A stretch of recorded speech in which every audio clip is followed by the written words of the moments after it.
사사기 9장 7절에서 15절 말씀입니다.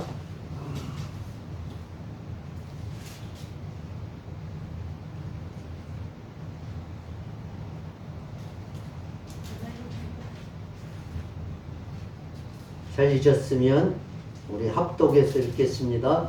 사람들이 요담에게 그 일을 알림해 요담이 그리심산 꼭대기로 가서 서서 그의 목소리를 높여 그들에게 외쳐 이르되 세겜 사람들아 내 말을 들으라. 그리하여야 하나님이 너희의 말을 들으시리라. 하루는 나무들이 나가서 기름을 부어 자신들 위에 왕을 삼으려 하여 감람나무에게 이르되 너는 우리 위에 왕이 되라 하매 감람나무가 그들에게 이르되 내게 있는 나의 기름은 하나님과 사람을 영화롭게 하노니 내가 어찌 그것을 버리고 가서 나무들 위에 우쭐 내리려 한지라. 나무들이 또 무화과 나무에게 이르되 너는 와서 우리 위에 왕이 되라 하매 무화과 나무가 그들에게 이르되 나의 단 것과 나의 아름다운 열매를 내가 어찌 버리고 가서 나무들 위에 우쭐 내리려 한지라. 나무들이 또 포도나무에게 이르되 너는 와서 우리 위에 왕이 되라 하매 포도나무가 그들에게 이르되 하나님과 사람을 기쁘게 하는 내 포도주를 내가 어찌 버리고 가서 나무들 위에 우쭐 내리려 한지라.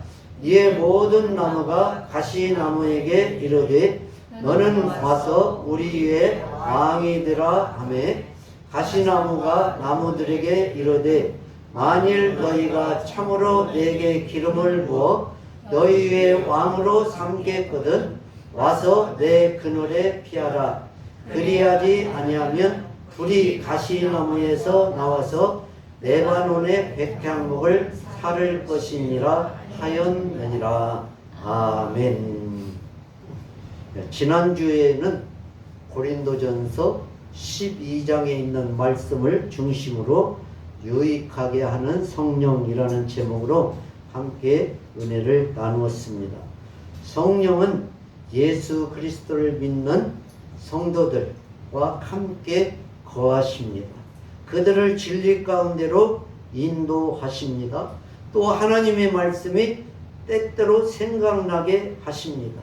또한 하나님의 말씀을 삶에 적용하며 살도록 이끌어 가십니다.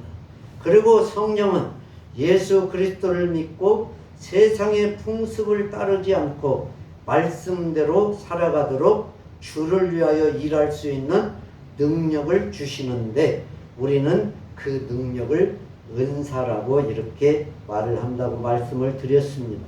성령께서는 각 사람에게 주권적으로 성령의 은사를 주셨습니다. 같은 성령으로 지혜의 말씀을, 지식의 말씀을, 믿음을 주십니다. 같은 성령으로 병 고치는 은사를, 능력 행함을, 예언하는 은사를 주십니다. 또한 같은 성령으로 영들 분별함을, 방언 말함을, 방언들 통역함을 주신다고 말씀을 드렸습니다. 이렇게 각 사람에게 성령을 나타나게 주시는 것은 왜 그러냐면 12장 7절에 이렇게 말씀했습니다. 각 사람에게 성령을 나타내시면 유익하게 하려 하시니라. 아멘. 성령께서 각 사람에게 나타나도록 성령의 은사를 주신 것은 그것을 통해서 하나님 나라가, 교회가 또 모든 하나님의 일들을 유익하게 하시려고 이렇게 성령의 충만한 은혜와 은사를 주셨다라고 말씀했습니다.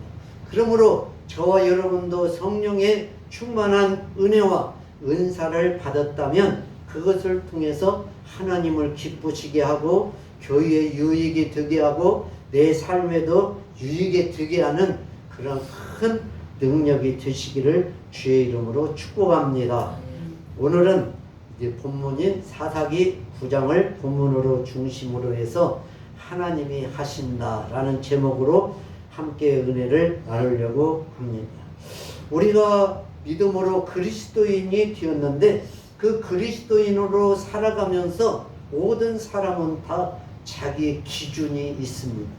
그런데 그 기준을 무엇으로 삼느냐가 참 중요하기도 하고 그 기준이 무엇인가에 따라서 세상적으로 살아가느냐 아니면 하나님의 말씀대로 살아가느냐 그것이 결정된다고 볼 수 있습니다.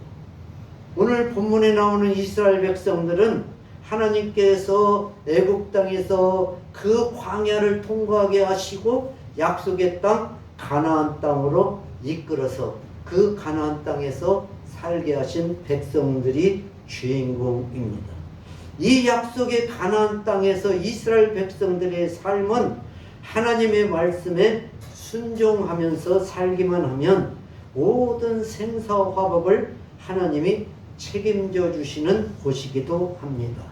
그런데 우리가 사사기의 말씀에 보면 이스라엘 백성들은 하나님의 말씀에 순종하며 살기보다는 눈에 보이는 우상을 만들고 그것을 섬기며 살아가는 것을 더 좋아하기도 했습니다.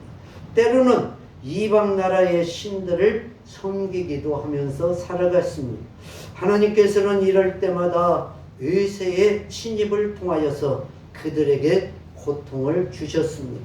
많은 고통을 당할 때에 하나님 앞에 부르짖어서 평안을 달라고 이스라엘 백성들이 고통 가운데 부르짖어 기도했습니다. 하나님께서는 그들의 기도를 들으시고 사사를 세워서 그 전쟁에서 또 승리하게 하시고 평안을 주셨습니다. 또 평안이 좀 찾아오면 이스라엘 사람들은 또 우상을 숭배하게 되었고 이방 신들을 섬기게 되었습니다. 그때마다 또 하나님께서는 또 이방 민족이 쳐들어오게 하셨고 그들은 또 괴로움을 당하게 했고 그리고 또 부르짖어 기도했고 하나님께서는 또 사사를 세워서 그들을 평안을 이렇게 주셨습니다. 왜 그랬을까요? 사사기 맨 끝에 말씀인 사사기 21장 25절에는 이렇게 기록되어 있습니다. 시작. 그때에 이스라엘의 왕이 없으므로 사람이 자기의 소견에 옳은 대로 행하였더라. 아멘. 사사 시대를 한마디로 이렇게 표현을 했습니다. 그때에는 이스라엘의 왕이 없으므로 사람이 자기의 소견에 옳은 대로 행하였더라. 이게 큰 문제였습니다. 여러분, 그러나 우리가 이제 가만히 생각해 보면 이스라엘에 왕이 없었던 것은 아니었습니다.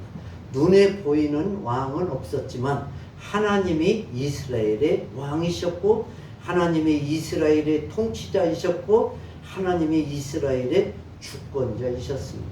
그런데 이스라엘 백성들은 눈에 보이지 않는 왕을 인정하지 않은 것처럼 하나님의 통치를 인정하지 않고 어찌하든지 눈에 보이는 것을 찾으려고 했던 게 큰 문제였다는 사실을 알 수가 있습니다.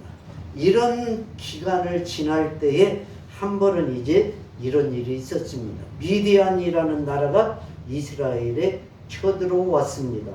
그래서 이스라엘이 농사만 치면 다 빼앗아 갔습니다. 그때 하나님께서 기드온이라는 사람을 이제 나오게 했는데 그 기드온이라는 사람도 미디안 사람들이 하도 양식을 빼앗아 가고 죽이고 하니까 이제 숨어서 밀을 타작하는데 포도주 틀에서 몰래 타작을 했습니다. 그때 하나님의 사자가 나타났습니다. 그리고 기드온에게 말하기를 큰 용사여 라고 그렇게 말합니다. 그러면서 미디안을 내 손에 넘겨주었다. 그렇게 말씀했음에도 불구하고 기드온은 그것을 믿지 못하고 여러 가지 표적을 요구했습니다. 기드온이 표적을 요구하는 대로 하나님께서는 다 표적을 보여주셨고 마지막에는 기드온에게 강한 여호와의 영이 임하게 했습니다. 그래서 이제 미디안과 전쟁하기 위해서 군사들을 모으는데 기드온이 나팔을 불었더니 각 지파 사람들이 모여들었는데 32,300명이 모이게 되었습니다. 그런데 그때 당시에 미디안의 군사는 13만 5천 명이었습니다. 약 10만 명이 미디안의 군사가 더 많았습니다. 그런데 하나님께서는 말씀하시기를 기드온에게 이 3만 명의 사람들 가운데서 시험해서 다 집으로 돌려보내라고 그렇게 말을 했습니다. 그래서 시험에서 돌려보내고 나머지 남은 사람이 300명이 남았습니다. 하나님께서는 기드온의 염려 속에서도 그 모든 모여든 사람 가운데서 300명만 택하여서 전쟁을 하라고 말씀했습니다. 그러니까 이 전쟁은 기드온이나 이스라엘의 어떤 전술이나 작전 때문에 이기는 것이 아니고 전적으로 하나님의 은총으로 이긴다는 것을 보여주기 위해서 하나님께서 이렇게 하신 것입니다. 그 하나님의 기대대로 13만 5천 명의 미디안 군사들과 300명이 싸워서 승리하게 되었습니다. 이 승리를 쟁취하고 나니까 이스라엘 사람들이 기드온에게 다 이제 지도자들이 찾아왔습니다. 그래서 말하기를 당신이 우리를 미디안의 손에서 구원하였으니 당신과 당신의 아들과 당신의 손자가 이제 왕이 돼서 우리를 다스리십시오. 이렇게 말했습니다. 그때의 기드온은 사사기 8장 23절에서 이렇게 말했습니다. 시작. 기드온이 그들에게 이르되 내가 너희를 다스리지 아니하겠고 나의 아들도 너희를 다스리지 아니할 것이요 여호와께서 너희를 다스리시라 하시니라. 아멘. 이응하는 기드온이 이렇게 말할 수 있는 것은 뭐예요? 지금 이번에 미디안과 싸움에서 승리한 것은 우리가 잘해서 싸운 것이 아니고 전적으로 하나님께서 함께하고 도우셨기 때문에 이긴 싸움이다. 그러니까 내가 다스릴 필요도 없고 우리 아들이 다스릴 필요도 없고 우리 손자들이 다스릴 필요가 없다. 오직 우리를 다스리실 분은 여호와 하나님밖에 없다라고 이렇게 어쩌면 기드온의 믿음의 고백이었던 것입니다. 이렇게 기드온이 잘 이스라엘을 다스렸더니 40년 동안이나 평안이 찾아왔습니다. 그런데 그 기드온이 이제 죽고 말았습니다. 기드온이 죽을 때 기드온의 아들이 70명이었습니다. 뭐 지금으로 보면은 놀랄 일이지만 구약 시대에 보면 놀랄 일은 또 아닌 것 같아요. 그러니까 70명의 아들을 두었습니다. 그런데 기드온이 또 무슨 일을 저질렀는지 모르지만 첩의 아들이 한 명이 있었는데 그 아들의 이름이 바로 아비멜렉이라는 아들이 있었는데 아비멜렉이라는 이름의 뜻은 뭐냐면 아버지는 왕이시다, 이런 이름의 뜻입니다. 기드온이 죽고 나니까 이스라엘 사람들의 마음이 하나님을 떠나버렸습니다. 바알을 따라가서 섬겼습니다. 가나안에 바알신이라고 하는 바알브릿이라는 신이 신당이 있는데 그 바알브릿을 자기의 신이라고 섬기게 되었습니다. 여기까지 자기들을 인도하시고 군사적으로 열세임에도 불구하고 미디안에서 자기들을 구원해주신 여호와 자기들의 하나님을 기억하지 않고 기드온의 은혜도 저버리고 기드온의 집까지도 후대하지 않았다. 성경은 그렇게 기록하고 있습니다. 왜 그랬겠어요? 그때 이스라엘에는 왕이 없으므로 자기 소견에 옳은 대로 행하였다. 그 말씀이 거기에 적용되기 때문에 그렇습니다.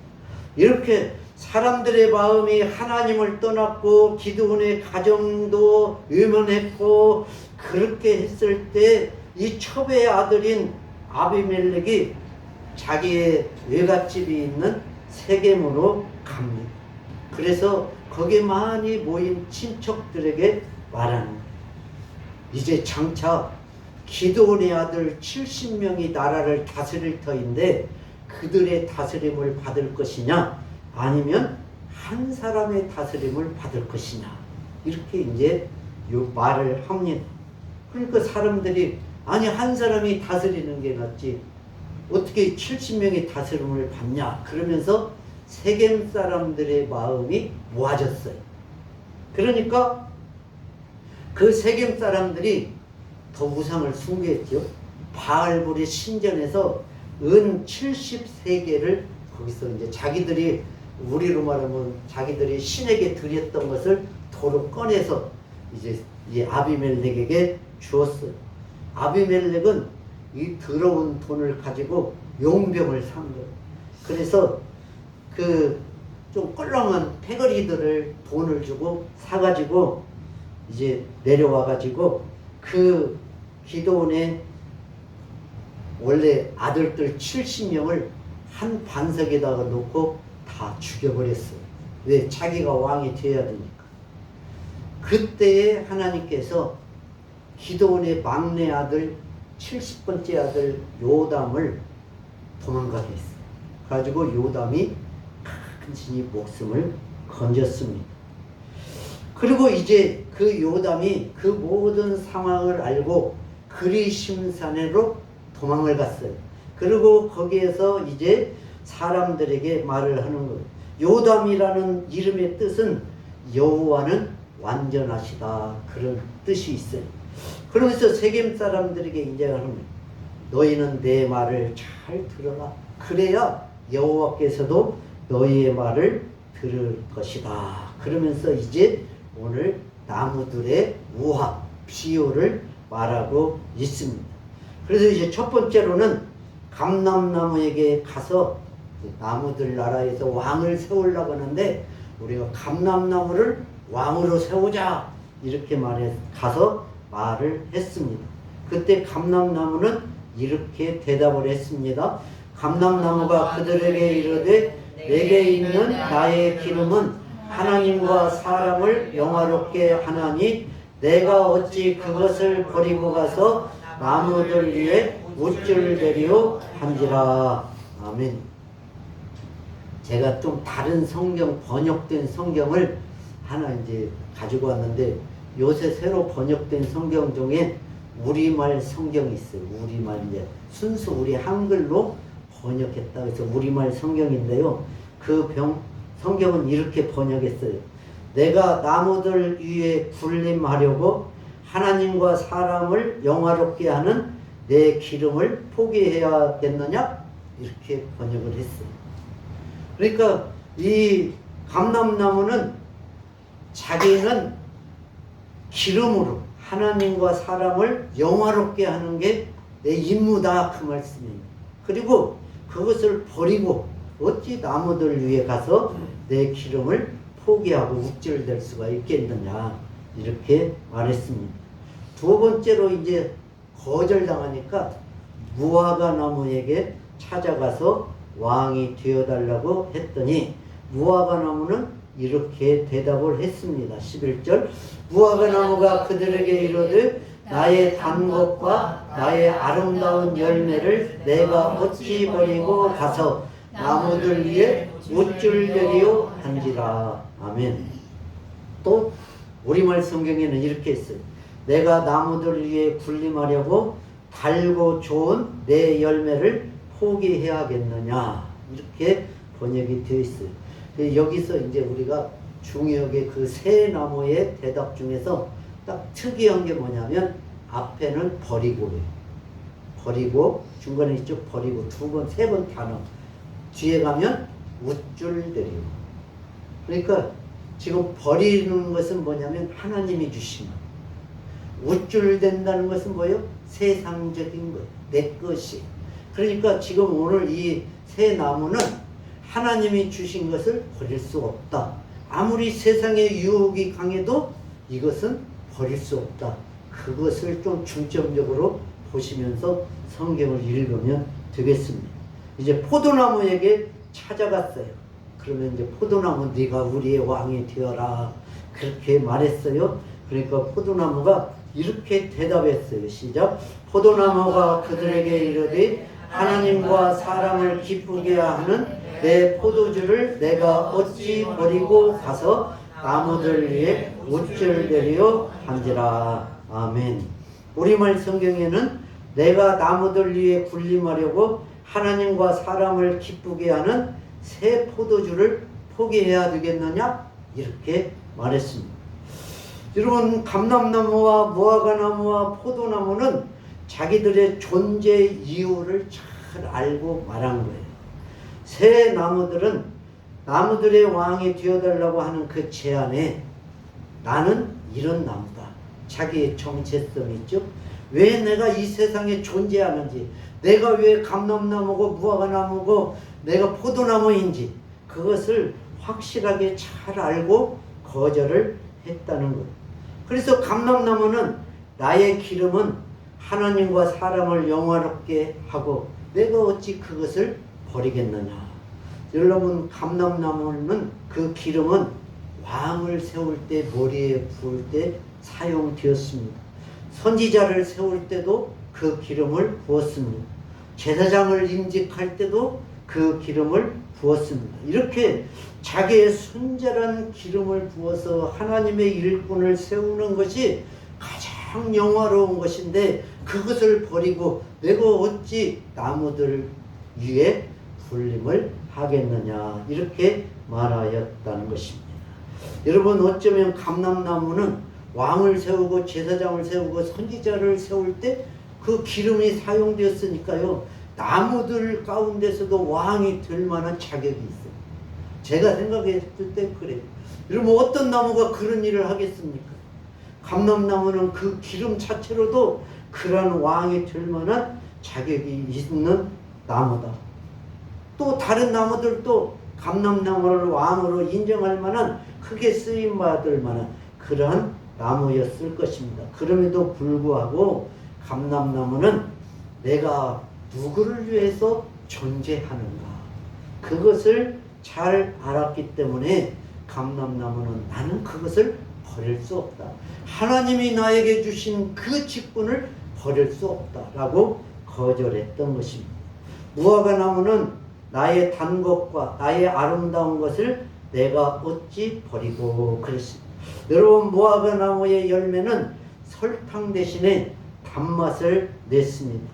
그래서 그 단맛은 지친 사람들에게 기쁘게 하기도 하고 또 사람들에게 활력을 불어 넣기도 했습니다. 맛도 풍부하고 영양이 풍부해서 이스라엘 사람들, 그 사막에 사는 사람들에게 당분을 섭취하고 영양소를 섭취하는데 아주 필요한 것이 무화과였습니다.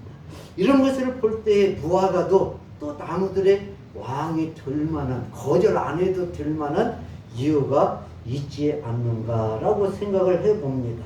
다른 나무들도 무화과 나무 정도면 왕이 될 수 있지, 이렇게 인정할 만한 나무가 바로 무화과 나무였습니다. 그럼에도 불구하고 무화과 나무가 왕이 되지 않겠다고 말한 것은 하나님이 자기에게 주신 존재 가치를 알았기 때문이었습니다.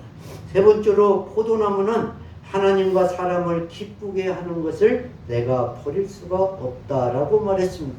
여러분, 무엇보다도 포도나무는 이스라엘을 상징하는 나무입니다.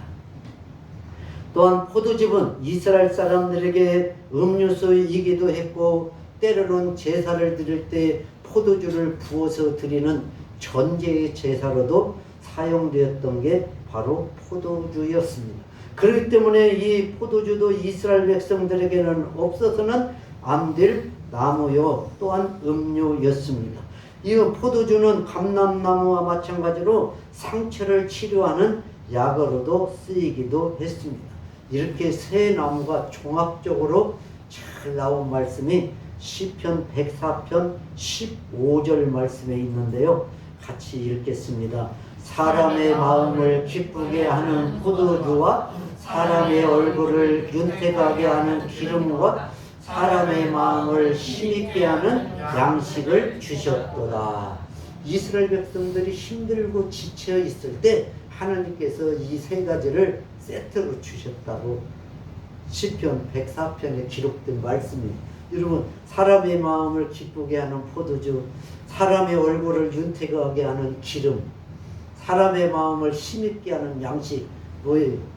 포도주, 또 감람 기름, 또 뭐 무화과나무 열매, 그 세 가지. 여기 보니까 그 세 가지가 다 있죠. 이것을 하나님께서 이스라엘 백성들에게 공급해 주셨다고 이렇게 시편 기자는 노래를 했습니다.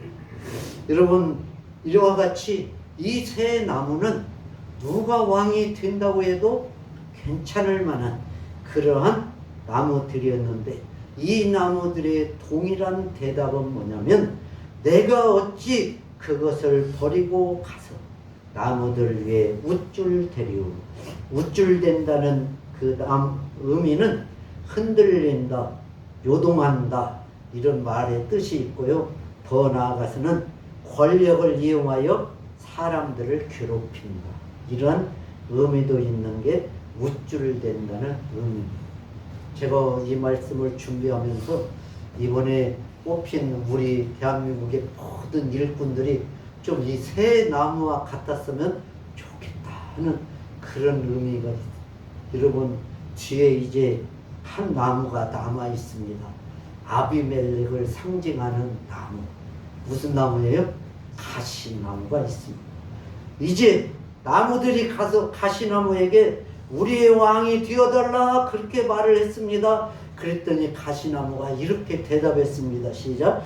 가시나무가 나무들에게 이르되, 만일 너희가 참으로 내게 기름을 부어 너희 위에 왕으로 삼겠거든 와서 내 그늘에 피하라.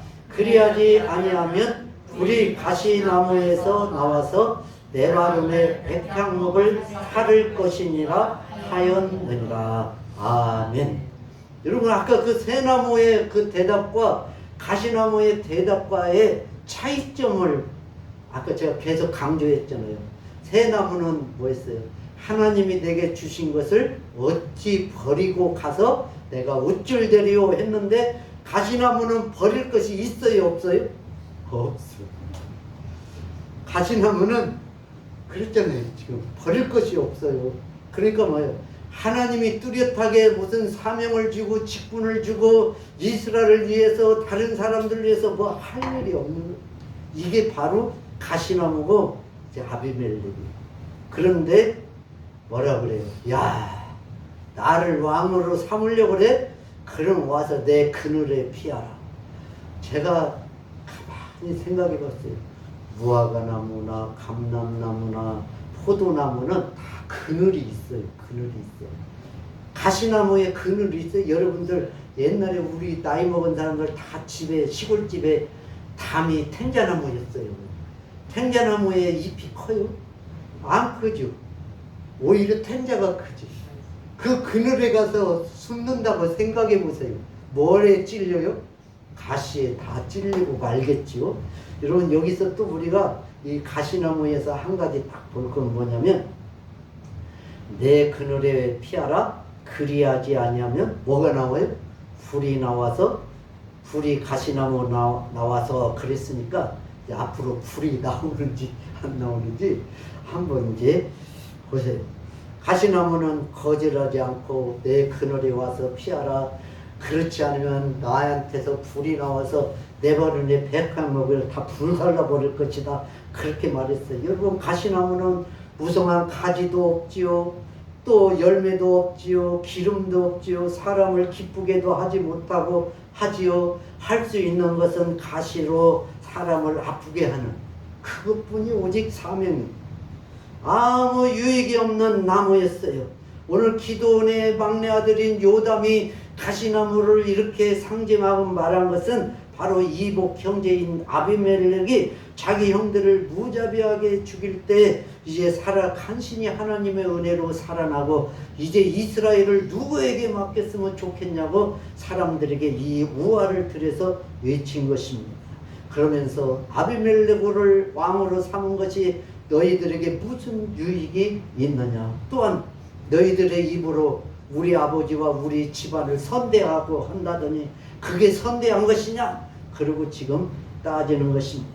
여러분, 앞으로 이제 가시나무에서 가시나무 존재 같은 아비멜렉에게서 불이 나와서 세겜과 밀로를 다 살라버릴 것이다. 그렇게 예언 같은 이제 외침이 있었어요. 그리고 이제 아비멜렉이 이스라엘을 다스리는 왕이 되었어요. 그리고 3년이 지났습니다. 그러면 이제 그 이후에 무슨 일이 일어났는지 22절부터 읽겠습니다. 시작. 아비멜렉이 이스라엘을 다스린 지 3년에 하나님이 아비멜렉과 세겜 사람들 사이에 악한 영을 보내심에 세겜 사람들이 아비멜렉을 배반하였으니 이는 여룹바의 아들 70명에게 저지른 허악한 일을 갚되 그들을 죽여 피 흘린 죄를 그들의 형제 아비멜렉과 아비멜렉의 손을 도와 그의 형제들을 죽이게 한 세겜 사람들에게로 돌아가게 하심이라. 아멘. 누가 이제 나셨어요? 하나님이 이제 다시 등장하고 있는 것을 볼 수가 있습니다. 어쩌면 3년 동안 이 아비멜렉은 자기가 산 용병들과 함께 야, 이제 내가 권력을 잡았구나. 이제 평안이 왔구나. 내 권력은 다 내 손안에 있구나. 어쩌면 그렇게 말하면서 지금 승승장구했다고 노래하고 있었을 때 하나님께서는 3년이 지났을 때 악한 영을 그들에게 보내셨다. 그러면 이제 그 악한 영이 무슨 작용을 하게 되었을까요? 이제 이 아비멜렉이 맨날 술 먹고 이게 도취되어 있을 때 에벳의 아들 가알이라는 사람이 등장을 합니다. 이후에 보면 에벳의 아들 가알이 그의 형제들과 함께 이제 세겜에 왔어요. 그리고 오니까 세겜 사람들이 그 사람들을 환영해 주었어요. 그래가지고 이제 그 사람들과 함께 먹고 포도주를 걷어서 먹고 마시고 있었어요. 그러면서 말하기를 아비멜렉을 이제 첩의 자식이라고 저주하는 거예요. 가알이. 그러면서 말하기를 그 아비멜렉이 오늘 여기 있었으면 내가 그냥 당장에 죽여버려. 그런 나쁜 놈이 어딨어? 막 이렇게 이제 술이 취해서 그랬겠죠. 그 소리를 이 아비멜렉이 들은 거예요. 그래가지고 아비멜렉이 전쟁을 일으킨 거예요.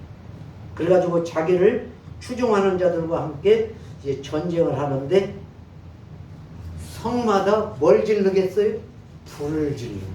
아까 불이 나와서 태워버린다고 했잖아요. 그리고 불을 질러서 많은 사람들을 죽게 만들라. 아까 요담이 말한 것처럼 아비멜렉에서 불이 나와서 세겜과 밀로를 다 태울 것이다. 그 말대로 불을 질러가지고 사람들을 다 죽이게 돼요. 그러다가 이제 전쟁에서 이기는데 사람들이 데베스라는 성으로 다 도망가는 거예요. 그러니까 그 성에도 뭘 질러요? 불을 지르려고 가까이 갔어요. 성 가까이 갔는데 마침 그 성로에서 사람들이 군인들이 오면 죽여보려고 기다리고 있었던 거예요. 그러면 무슨 일이 일어났는지 그 뒤에 말씀 52절부터 읽겠습니다. 시작. 아비멜렉이 망대 앞에 이르러 공격하며 망대의 문에 가까이 나가서 그것을 불사르려 하더니 한 여인이 맷돌 윗짝을 아비멜렉의 머리 위에 내려 던져 그의 두개골을 깨뜨리니 아비멜렉이 자기의 무기를 든 청년을 급히 불러 그에게 이르되 너는 칼을 빼어 나를 죽이라. 사람들이 나를 가리켜 이르기를 여자가 그를 죽였다 할까 하노라 하니 그 청년이 그를 찌르매 그가 죽은지라. 이스라엘 사람들이 아비멜렉이 죽은 것을 보고 각기 처소로 돌아갔더라. 아비멜렉이 그의 형제 70명을 죽여 자기의 아버지에게 행한 악행을 하나님이 이같이 갚으셨고 또 세겜 사람들의 모든 악행을 하나님이 그들의 머리에 갚으셨으니 여룹바알의 아들 요담의 저주가 그들에게 응하니라. 아멘. 여러분 누가 하셨어요? 이 모든 것을 하나님이 하셨습니다. 오늘 말씀의 제목이 하나님이 하신다. 여러분 그런 하나님의 계획을 모르기 때문에 승승장구 그 데베트 성도 자기 손에 들어온 줄 알고 마지막으로 가서 불질러 버리려고 그렇게 갔는데, 여러분 그 성문 위에서 맷돌 윗짝을 여인이 던지니까 그것에 맞아서 두개골이 깨져서 죽고만, 이 아비멜렉은 그래도 자기의 자존심을 세우기 위해서 옆에 군인 젊은 청년에게 칼로 나를 찔러서 죽여라. 내가 비겁하게 죽기 싫다. 뭐 그런 뜻이죠. 그래가지고 결국에는 그렇게 해서 죽었습니다. 여러분, 아비멜렉의 길은 무슨 길이었습니까? 다른 사람을 받고 올라서서 스승이 스스로 왕이 되려고 하는 세상 권력에 눈이 먼 그러한 사람이 바로 아비멜렉의 길이었습니다. 그런데 그의 길의 끝은 파멸과 저주였습니다. 여러분, 아비멜렉이 이렇게 왕이 되려고 했는데 신약 성경에 와서 보니까 만왕의 왕이고 만주의 주가 되신 우리의 구주이신 예수 그리스도는 빌립보서 2장 말씀에 보니까 하나님과 동등됨을 취하지 것으로 여기지 아니하시고 오히려 낮아져서 종의 형체를 가지시고 십자가에 죽으시기까지 복종하셔서 죽으셨다고 그렇게 말씀했습니다. 어쩌면 우리 그리스도인들이 지금 세상은 아비멜렉이 되어야 잘 되는 것이고 아비멜렉 같이 해야 출세한 사람이고 잘 되는 사람인 것 같이 보일지라도 우리들은 아비멜렉의 길을 내려놓고 하나님께서 우리에게 주신 사명의 길을 걸어가야 맞지 않을까라고 오늘 이 말씀을 통해서 생각을 해봅니다. 아비멜렉은 자기가 왕이 되기 위해서 형제 70명을 죽였지만 예수님께서는 우리를 살리시기 위해서 십자가에서 자기 목숨을 대속물로 내어 주셨습니다. 우리에게도 하나님께서 주신 사명이 있고 오늘 감람나무, 포도나무, 무화과나무처럼 하나님이 우리에게 주신 그 존재 가치, 정체성, 사명, 이것을 잃지 않는다면 세상에 어떠한 것이 온다 할지라도 우리는 요담처럼 또 하나님의 사람처럼 하나님 맡겨준 그 사명을 잘 감당할 때에 하나님이 하셨습니다. 이렇게 고백하는 참된 그리스도인이 저와 여러분이라고 믿습니다. 이런 믿음의 사람이 되시기를 주님의 이름으로 축복합니다.